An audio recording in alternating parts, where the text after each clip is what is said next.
And with that, we are live. That is the beginning of our second episode of PA DECA's hashtag Evolve competition prep series. To introduce and begin things, I'm going to pass it off to Trayvon, our VP of Communications. All right. Hello, everyone. My name is Trayvon Bradshaw, and I'm your Pennsylvania DECA Vice President of Communications. I would like to thank you all for attending our second episode of the hashtag Evolve competition prep series. So the title for this episode is called Bright, all on helping you guys prepare for your written events this year and giving you some important highlights on what specifically will help you to make the stage at the state conference this year. So as we go on, I will pass it back to Lucas, who our specific episodes for the hashtag Evolve series. Thank you. All right. So quickly, we want to welcome you to Evolve. Just make sure everyone feels welcome. We're a family here. Our hashtag again for this year is a lights, camera, PA DECA. Please be sure to use that in all your DECA endeavors so that we know you're supporting our state association. So now moving on to talk about our mission. So here at hashtag Evolve, we have a slogan, and that is prep with the best. So our mission statement is providing the most high quality prep for those who want to achieve the highest results at our state conference. So I'm going to go into a bit of an overview about the episodes we've had so far and the ones that we are planning on having later down the line. So last session we had before break was the Ignite episode, which is our introductory video. We kind of explained what we want to do with Evolve and got to talk to some of you, and it was a really great experience. It was exciting to see how everyone was handling it. This week, as Trayvon had spoke about earlier, we are doing our Bright session. So this is about planning out written events for those who are interested in competing in them. Next week, or not next week, 2 weeks from now, later down the pipeline, we'll be having our Pursue session where we will have a top test taker from ICDC last year talk about some of his strategies, and we'll kind of delve deeper into that and see how you can succeed when taking a test this year at states. After that, we'll have our SOAR episode, which will be about individual role play prep, and that'll be great for those who are planning to attend our state SCDC conference. After that, we'll have Compose for the team events, and finally, before states, we'll have Shine. Shine will be our last prep-related episode before the state conference. It'll give you everything you need to know last minute, tell you all the cool places to hang out in the Hershey Lodge, all the secrets that the pros know, so you can have the best time possible when you're in Hershey, PA. And then post-states, we'll be hosting one more for our state association members who managed to place and have made it to ICDC.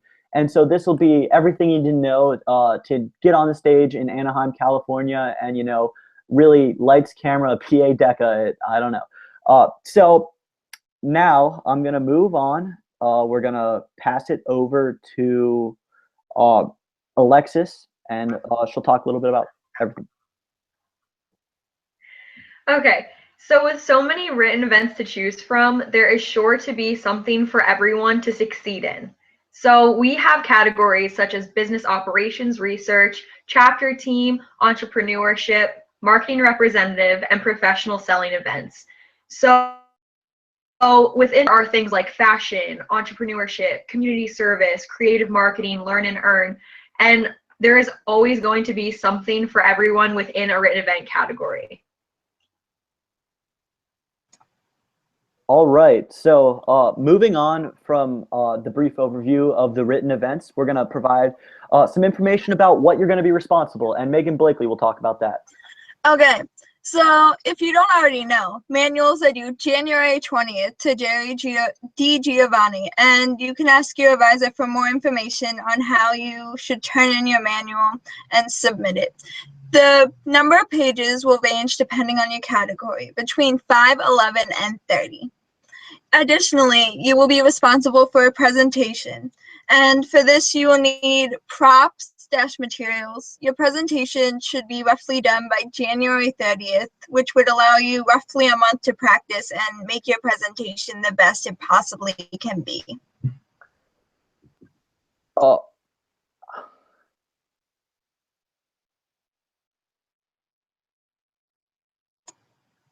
Thank you for that, Megan. So sorry about that, technical difficulties. Moving on, we're going to talk a little bit about just kind of an overview of everything we're going to talk about today. So this is kind of an outline for the written event tips we're going to provide you with tonight. All right, guys. So I am back again to talk about some written event tips with you guys. So I kind of just want to give you an overview of the different topics we will be covering today. So first is the executive summary and plan. That's very, very crucial to your success in a written event. You'll hear later in our program that you typically want to do this last when preparing for your written event, seeing as it covers everything that you want to accomplish throughout your presentation and pretty much sets the tone for everything you're going to be talking about. Following that is the performance and presentation. You want to go in confidently and you just want to deliver that part. And one thing I truly know about competition is that you want to be well-rounded, not only in the written form, but also in the performance area, so you can really convey that message and tailor it to the judge, and they could just hear everything that they need to hear to make you help you reach the stage. Following that is the materials and promotion. So you definitely want to be well prepared in what you do there, whether it's you're bringing posters, you have banner stands, or you have to hand out business cards or brochures, making sure you have all of those things laid out. So just a little advice to you guys. I think this is the perfect opportunity to use long-term and short-term goals. So obviously, your long-term goal should be to make the stage at stage through your written event that you have chosen. But the way you should go about this is kind of making short-term goals along the way as building blocks to getting to that process, because the people who typically do written events are those who may want a little more time and those who want, the time to plan it out effectively. So you definitely want to put the time in. I recommend going in with a calendar, mapping out whatever days you have left and just doing a little bit at a time each and every day to help you be successful. So with that, we're going to go to our next slide about the executive summary and plan. Absolutely. Think of it like raindrops, not waterfalls. All right. So executive summary. Okay. So for anyone who has ever done a written event before, or if you're new to it, my advisor tells us time and time again that the executive summary is the most important part of your manual. As Trayvon mentioned before, you want to try and write it last because the executive summary, in essence, is a complete recap of your project. So you want to your goals, how you work towards them, and then how you reach them, all within your executive summary. And the reason that you want to write this last, and the reason that it is very important to your project, is because judges might have a limited time in reading or rating your manual.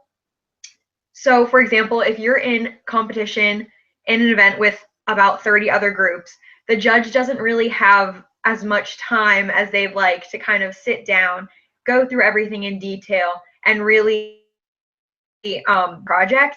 So throughout reading, they will refer to executive summaries, and they might even look at executive summaries from project to project to kind of see who had the better ideas, who was more creative, who was more consistent, that kind of stuff. Another tip I have for executive summaries is not to be afraid to add in graphics or illustrations in this part. I know a lot of people want to try and cram as much as they can onto this one page so they can kind of summarize everything and not leave anything out. Adding in a graph or a chart is going to be more effective in explaining the process that you went through in chronological order than your words might. So don't be afraid to add some pictures in there, make it fun, make it creative. And at the end of the day, doing everything in your power to tell the story of your project in the executive summary is going to help you probably score overall better. And one more thing I just want to add is check your guidelines. DECA.org has all of your guys, and there's like rubrics telling you what the judges will score you on. So just kind of looking over those, becoming familiarized with those, that will really help you with your written project in general, and especially with your executive summary. Absolutely. Thank you so much, Alexis. So moving on to our next point, we're going to talk about our performance and presentation a little bit.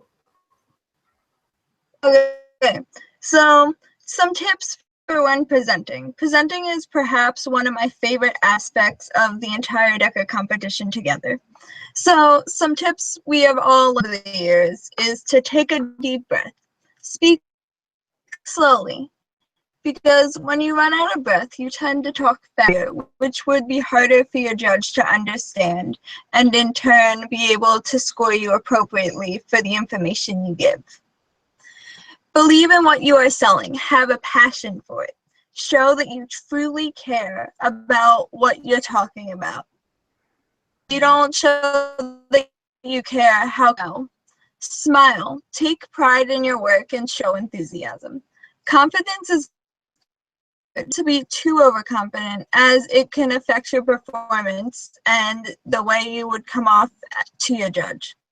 Be professional. I always like to say, be classy, stay poised when presenting.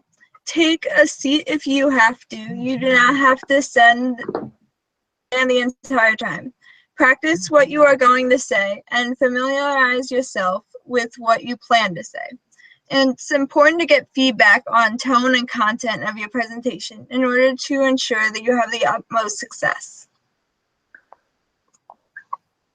Thank you, Megan. So moving on to our final slide about our three main points we wanted to address today. We're going to talk about materials and promotion. Okay, so as we just covered events, you obviously have to have your manual. Your executive summary is super important. And then the way you present and share your story with the judges is also very important. So going along with kind of sharing your story, getting your point across, comes materials and promotions. So once again, I cannot stress this enough. Please triple check your guidelines. The more you refer back to your guidelines, the more successful you will ultimately be in the end, and the higher your score could potentially. So with your manual, you will have to have a visual aid. Some kids use presentations like a Prezi or like a slideshow on a laptop. Other people do picture slideshows, like just kind of in the background. Some people do like yard signs, and you can use the front and backs of those. And then the most common thing that a lot of kids use, I've seen at States time and time again, are trifolds. So once again, in your guidelines, there are options that you can use for each of the things that I just listed. So again, just double check those, make sure you're not in violation of any of the guidelines, because that could result in points being deducted or even disqualification. Yeah. Cell phones, smart. Go ahead, sorry. Okay. Cell phones, smartphones, tablets, you can also use that if it is applicable to your presentation and what you're trying to convey. And then you also are allowed to help. The volume is kept at a conversational level.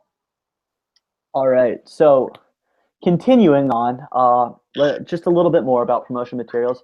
It is important that all your visuals are able to be carried in by yourselves in the competition. So if you have to have someone carry, you know, like your 4 extra posters and your 2 extra iPads, that's not going to fly. You're going to get disqualified. So if you can carry it, it's game, but don't bring in like a truck or an elephant or something. So also, you are responsible for setting up your visuals. So practice that as well. Don't go into your event thinking that somebody will set them up for you. So practice it, become efficient at it, because there will not be setup time. So you have to just kind of like snap and be ready. Just whip out all your stuff, set it up, look professional, and go for it. So that's actually one of the most important things to practice. Also, another thing to keep in mind is there won't be any internet connection or electrical power. So you got to have everything offline and charged up for the situation. So if you're going to create a slideshow, make sure it's not on like Google Docs, download it, have it hard copy. I don't know. just make sure that the internet can't screw you up, because it's been the bell of death for a lot of people. So also it's important to realize that you can leave paper materials with your judge. So as long as they're appropriate, you can give like flyers, pamphlets, or brochures, but don't bribe them. It's not cool. But you know, things happen. Just don't do it. So moving on to our business vocab of the week, Trayvon is going to talk about return on investment. All right, guys. So like you saw in our last Google Hangout that we hosted, we have a business vocab of the week every single time that we host one of these events. So this vocabulary word that we're going to be doing this time is return on investment. So return on investment is usually expressed as a percentage and is typically used for personal financial decisions, to compare a company's profitability or to compare the efficiency of different investments. So the return on investment, all in all, the formula is ROI equals net profit / cost of investment times 100. Just as a quick thing to tack on there, this is typically something that would blow away your judge if you bring it up in a finance related situation. This is actual Wall Street jargon. It's used by those who know what they're talking about.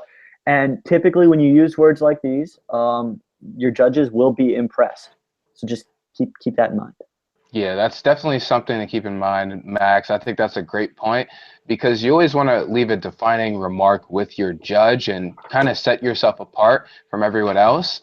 Actually, I was speaking to my advisor and she had given me some great advice. She had judged before, and she said there's kind of just a feeling when you're a judge and you know that that person's going to win, they're going to be on stage, and it's usually because of those little things that they add on to their performance that just makes them special, that makes them memorable. So I truly think touching up on your vocabulary and just adding that to your performance would be definitely a good idea to go with. So every time we do this, make sure to tune in for the business vocab of the week. Thank you again, Max. Absolutely. So now we've got some housework, some chores to take care of. So we've got some information about states. So the PA DECA deadline, we call it the PA DECA deadline because everything is due this day. Just you name it, it's due. So January 20th, it's when state registration is due. It's when plan of action is due. It's when everything is due. It's when your competitive written events are due. So put January 20th on the calendar and meet that date. So the first thing I'm going to talk about is the plan of action. So the plan of action, it's not too late to start the plan of action. It's a great thing to do for your chapter. It provides purpose and meaning to your chapter. If you are from my home chapter of State College Area High School, we have typically met the high standard with our plan of action, and we do well with it every year. If you're not with State High, there are online submissions available, as well as paper submissions, whichever you prefer. We suggest that you do it. We just really want you to take part in this so that PA DECA can reach our goals as a mission. Yes. Another thing we are talking about is membership. So our current membership is 4,455 members. That's a lot of members. That's pretty close to beating last year. But being as competitive as we are as a state officer team, we can't take second place to last year's team. We have to beat them. So our goal is to get 159 more members to have a record level of membership and the biggest state conference in the history of PA DECA. So to do that, we need to get 159 more people. We've talked about that. Some of the ways you can do that is through professional memberships. So reach out to those in your chapter. Basically, maybe go ask your parents, like maybe Joe, Billy, Bob, Joe is just hanging out. Maybe you can go ask both his parents to join DECA. He can get a form from the school, and it'll cost his parents $16 each or whatever the fee is for the local chapter. And then PA DECA will only be 157 more people away from our record membership. So with everybody who's watching's help, as well as everybody in your local chapter, everybody you know, we can beat that goal, we can crush it, and you can be part of a record-holding membership for PA DECA. So another reminder, states will be on February 22nd through the 24th. That is right before spring break for my chapter, so you're not missing anything. Another thing that we are doing, again, that we did last year was the Member of Month program. So if there's someone in your chapter that you think just really kicks butt and embodies what PA DECA stands for, just send it through the online application and we'll review it, and they can possibly win an award at States. So also we will be having a PA DECA live stream similar to the hashtag competition evolve series, but it'll be with more state officers.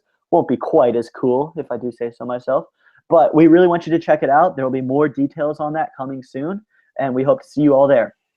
Oh, Max, if you don't mind, I'd just like to add one quick part to that. With our PA DECA live program, we're going to be having that at the state conference during our 4 main sessions.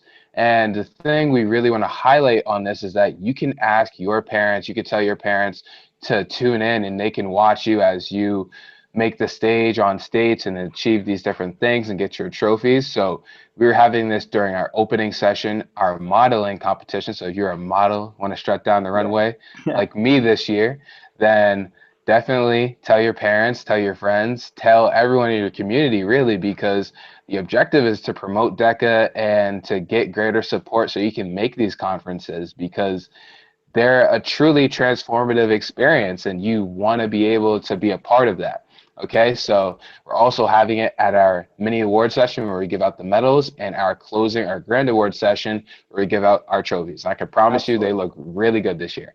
Absolutely. So now we've got to the fun part of our presentation. This is the question and answer section. We have a couple pre-submitted questions that we're going to go over, but I just received a question from a live viewer. They directly texted me because they're pretty cool. So this question I want to address first. Anybody, you guys can unmute now. We can just have a conversation. Anybody who wants to answer this, it's just kind of up for grabs. So the person wants to know, what should go on a business card that you could hand out in a written event? So does anybody else want to take that? I could answer it. You guys, if we could just go around and we could just kind of add on to that one by one. Yeah, all right, I'll start out. So a good place to start with a business card is your name. Typically, having a name on your business card is key. If you have the prompt for your written event, if you're doing professional selling, which I suggest that if you do a written event, that's the least writing for a written event. It's a good time. You will get a business name with your prompt, and so you should have your company name, your position, your name, and then like a phone number and an email to reach you at. But don't have it just be boring text. Add lots of cool details to make it super engaging, but don't make it tacky. Anything else? I think you touched on it pretty well, Max. I think it's just, adding something that looks nice and you could leave with the judge and they can know exactly who you are, what your company is, what you guys are about. Maybe put a nice logo or a graphic on it to catch their eye, and just have all your contact information, your phone number, your email, everything else that's necessary to getting in contact with you. Yeah, absolutely. Can I add on to that? Yeah, sure. Okay. I just want to say, I think that's a great way to also leave a lasting impression on the judge, because like I said, a judge is going to see, depending on how many groups are in your event, the judge is going to see a lot of other kids throughout the day. So if you kind of just differentiate yourself in that way, awesome. Yeah. Okay, so if we want to, Megan, do you have anything to add on this? No, basically just to add on to what Alexis said, I agree. You should make it definitely stand out, because at the end of the day, it's who the judge remembers the most and who made themselves stand out the most that will make the difference in competing and help you own your future. Absolutely. All right, so we have a couple pre-submitted questions. I believe Megan has those. Yeah. If you want to just start reading them off, you can address. Okay. So our first question is from Sally. I did not place at districts. Am I still able to compete with a written event? All right, that's a great question, Sally. So that's the beautiful thing about written events. Written events allow you to completely bypass the regional or chapter level conference, depending on what you call it, where you're from. And so what that means is you get a blank slate. You start new. So if you're doing a written event, Sally, what I suggest is you get to work and you start filling it out. Go online, find the prompt, talk to your advisor, be actionable about it, and then just go for it. And we'll see you at States. Just make sure you have everything in by January 20th. Otherwise, Wait, I want to add something to that too. Okay. we would love to see you at States, yes, but just make sure to double check with your advisor to see if that is something that you can do. I know some schools, if you compete at districts and then don't make it, you're not able to transfer to a written event because some chapters have preset deadlines to help you kind of move on and get your written event kind of underway and started. So, but if your chapter does allow you to do that, then definitely I would try doing it. As Megan mentioned earlier, events, and not all of them have the max page number of 30. So there are some that are just 5 pages, some that are 11 pages. So definitely explore your options. I believe professional selling actually does not involve any writing at all, which is pretty interesting. Before we move on to the other questions that Megan had pre-submitted, I just received another question from a member from my awesome home chapter. So this question is more of a specific question. So I know there's a couple of us that are experienced with written events. I personally do role plays because I'm good at making up stuff. So the question is, should the poster for a written event sit on a table, or should it be big enough to stand on an easel or on the floor on its own? How big is it, and how should I arrange it? Like any pro tips for like your materials and your promotions? Okay. Yes. So. All right, go ahead. Okay. So I know within my chapter, I know the exact dimensions, but like I said, in the guidelines, there's like a dimensions for how big your trifold can actually be. I know some kids in my chapter, they do stand it like on an easel, and that works pretty well for them. But I have personally always put it on the table that the judge is sitting at. So it's kind of like right there for them. They can see it. You can still like have access to it. You can glance, you can direct their attention to it. So honestly, either way would work. Mm-hmm. But I don't think putting it on the floor would be a very, don't put it on the floor if you can. Okay, pro tip, don't put it on the floor. Yeah. Well, just because, well, it's harder for the judge to see, and it's harder for you to kind of like reference and stuff. And the whole point of your visual aid is so you can reference the judge's attention to it and show like your different points and show your graphics, show your visuals, that kind of stuff. Gotcha. And another thing you can do is use a laptop. Like I always do a presentation on PowerPoint or Teams. I like the way it looks, and you could just have it right on the table there, and the judge and you can both see it very easily. Yeah, absolutely. Yes, just one other thing to add on. I think when both Alexis and Megan talked, I think this brought up a good point that it really depends on what kind of performer you are, how you like to present, and that will kind of tell you what you want to go with. So if you're the type of person who likes to stand a lot and kind of point out to different things, maybe having it on an easel right next to you or like wherever you want to set it up, and you could just point to wherever the things are would work better for you. If you're a person who likes technology and wants to use computer, then maybe that would be best. Yeah, for sure. Just do what you're comfortable with, because when you feel comfortable, you come off more confident and prepared. So if we don't have any more questions from live submitted, I think we should go back to the pre-submitted questions. So Megan, if you have anything else on your list of fantabulous questions. Yeah. So this is from Ben. I would like to compete in a written event, but I would not be done by January 20th. Is it still okay to compete? So this is a pretty simple answer. Basically, no. Just no. I hate to say that because that's such a limiting thing, and we want to see you all be as successful as possible and do as much as you can with DECA. But this date is such a hard date. within PA DECA that like we really can't make any exceptions. So maybe just like maybe think about doing a written event with less writing, or just try and do the best you can. It's more important that you attend the state conference and have the learning experience than you win in your competition. Yeah. So Wait, can I add on to that quick? Yeah, absolutely. And then after that, I just received 2 questions. One of them from the PA DECA Vice President, Katya Ternopolsky. So, like, don't get excited, but we've got people watching us.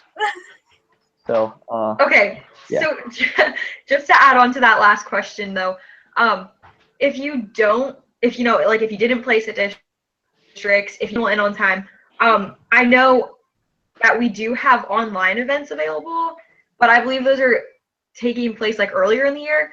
But I know last year we had a group from my chapter. They competed in the virtual business online event, and they actually made it straight to nationals, just alone with competing with online events. So definitely be sure to check those out, because you can make your way, straight to nationals with that, and you don't have to do, a state event. Yeah, absolutely. So now we're gonna address some of the user submitted questions. So this one is about the digital format presentation. So basically, the person asked me, if you use a computer, how do you set it up? Do you use the computer with a projector, or how does it work? Like, explain the logistics and everything you need to know about a computer situation. So I'm not an expert, but somebody who's competed in a written event might want to, take this one. Go for it. Okay, so generally what you would do is you would bring your computer, and you would also bring a presentation clicker in with you, so you can click the slides as you're presenting, and you wouldn't use a projector. You would just use your computer, because a projector, first of all, would be a hassle, and it would take away from your time presenting, because you only have a limited time. So I generally just use my computer and a slide clicker. Okay. And by that, you mean like as the monitor, you use your computer as the presentation screen, so you don't bring in like a projector and project it on a screen or something. All right. But it's not against the rules to use a projector, correct? I don't think you can bring a projector in according to the guidelines. Yeah, I don't know where that would Yeah. It might happen. be difficult if it's a self-powered projector, maybe. Yeah, but I don't it depends. There's 2 to 3 groups presenting in the same room at the same time, just at different tables. So I don't know, and that's a lot of setup time again too. You don't have time to set up. Your presentation is 10 to 15 minutes in length, and they have to stop you once time's up. So just be aware of that. If Okay, so that's actually that's a good point. So now we're gonna address the question from our very own vice president, the most important question ever asked, and it involves the plan of action. Surprisingly, I don't know why she would ever talk about that, but so basically, she said, "Who should complete the plan of action? What would I get out of it? What's the purpose of it? Why bother?" And to that, I must say, Katya, why not do the plan of action? It's a great time. So if you guys want to go, a little further into it and talk about it a little bit, I am going to see if we're going to receive more questions. Yeah, sure. So I can definitely jump in on that. Personally, for the plan of action, I felt like a lot of people, especially in my chapter, didn't really understand the direct purpose in it. But I see it as kind of like a platform that you could use to make your own chapter's program of work. So pretty much every year, a program of work is made, and it's a collective that's set out to make for the year, and specifically how you're going to accomplish those goals. So having something like the plan of action that kind of already gives you a template to go off of is very beneficial. And everything that we have within the plan of action is kind of what, when completed a chapter, you know, giving back to a charitable organization, getting active in community service, promoting to not only gain more members, but to gain better recognition within the community so you can fundraise more and get to these conferences. And then it goes into chapter and member activities in which you guys could just have fun and gel and just bond as a team and put on these different events that will thus make your chapter members more engaged within the entire process. So I just feel like the plan of action is a great thing. You guys also get rewards for doing it. So we offer a little transactional leadership for you guys. You know, you guys do the work, which all in all helps Pennsylvania DECA be better as an association, and then your chapter gets better and you get rewards too. So if you go to the PA DECA website under student resources, we have a downloadable plan of action template that you could see, and it has all the rewards that we offer. The only one I really think I should highlight is for the highest level of recognition, the A-listers. We are having an exclusive VIP movie party for you guys, which will be very fun. So make sure to complete as much of the plan of action as you possibly can. Yeah, we've got popcorn imported from Atlanta, which that'll be exciting. It's the highest quality. Yep. Always count on Mex for the laughs. All right. Oh yeah. So, Yeah. I think there is. I think we got another question about the computer usage. If you guys want to go over that again, just like a little bit more in depth, it seems like a lot of people are very confused on how that works, and I think it's important that they understand that.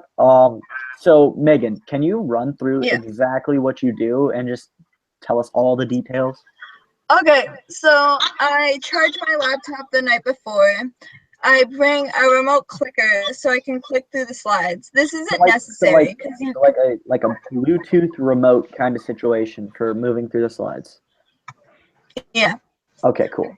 That looks better, but you can always just press the buttons that let you tab over. Yes. And that would be fine too, but I generally just like the clicker because it looks more professional. But you bring your laptop in, you open it, and you should have your presentation on presentation mode. And then you're just like, you greet the judge as you would any other presentation. And then you would just go into your presentation using the slides as not only visual aids, but also to help you through the presentation as well, as you would any board. Yeah. Oh, quickly, Megan, I also have a question about that as well. So with the laptop and everything, I've never done a written event, so I don't know how exactly the setup is when you're presenting. But where would you put it? Just like right on the table in front of them, or is there any specific area? Well, it's generally a round table, so I like to keep it a bit further away from them so they can still see it, but I don't want them to feel when I'm presenting like I'm breathing down their neck. Like I don't want them to feel too claustrophobic, like I'm right next to them presenting, like right in their face.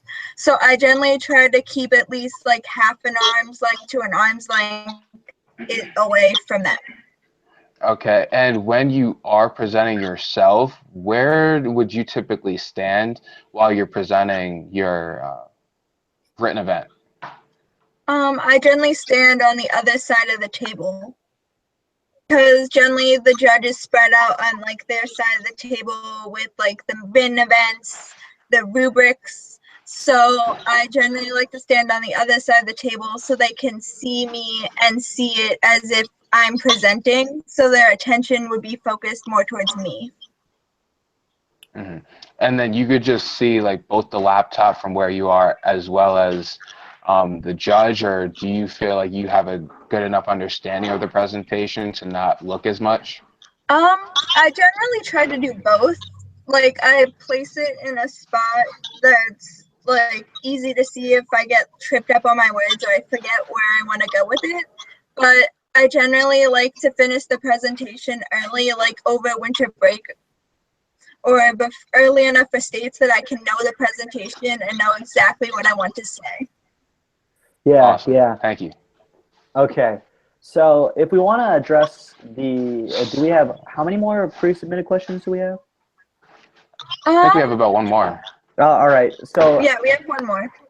it's getting kind of late for our show. We're running a little bit long. So I suggest that we take this last pre-submitted question, answer it, and then we can close things down, and we'll see you in the next episode. So go ahead with the question.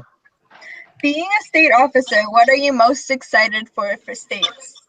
Okay, who wants to go first? I guess I'll go first. I guess what I'm most excited for is just to see how our team comes together during, the different sessions and the whole like public speaking thing.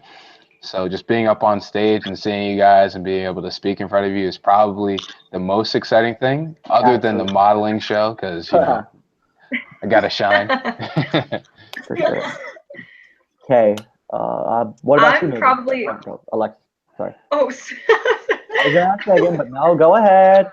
sorry, Max. Okay. All right. I'm probably most excited for kind of what Trayvon said, just to see everything come together. I know a lot of people don't really understand. We just show up at states and they're like, oh, like it's here, everything's taken care of, like that's great. Well, the state officers are the ones who put a lot of time and effort into planning, last detail, down to the props, down to our speaking roles. Everything is planned out, and just to see everything kind of come together and like work and see our team together, it's just I think that's gonna be the most exciting part for me personally. All right. Also the state charity stuff. Absolutely. Couldn't miss that. Just really quick, I just got actual live feedback from one of the kids who was asking questions, and they said that it was very informative and they now understand how a presentation works. So great job, guys. So now, Megan, if you want to talk about what you're most excited for states, just really quick. I'm most excited for seeing the team, as well as we always get together as a team, and I love every aspect of it. And I can't wait to see how well and how long our planning has taken. I can't wait to see how well it turns out, because Absolutely. I'm honestly excited for not only for us to see how you guys enjoy it, but also how much work we actually put into it. Absolutely. I mean, what about you, Max? I could say the DECA dance, I could say the movie party, I could say my event, I could say anything. There's so much that I would be excited about for our fantastic event that is coming up. But I think the thing I'm most excited about is seeing all the members of PA DECA own their future.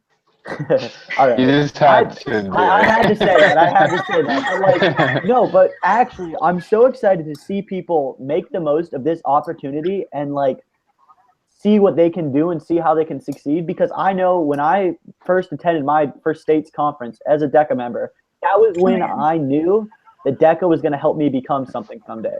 And that was when I decided that I was going to be a state officer and I was going to partake in all of this.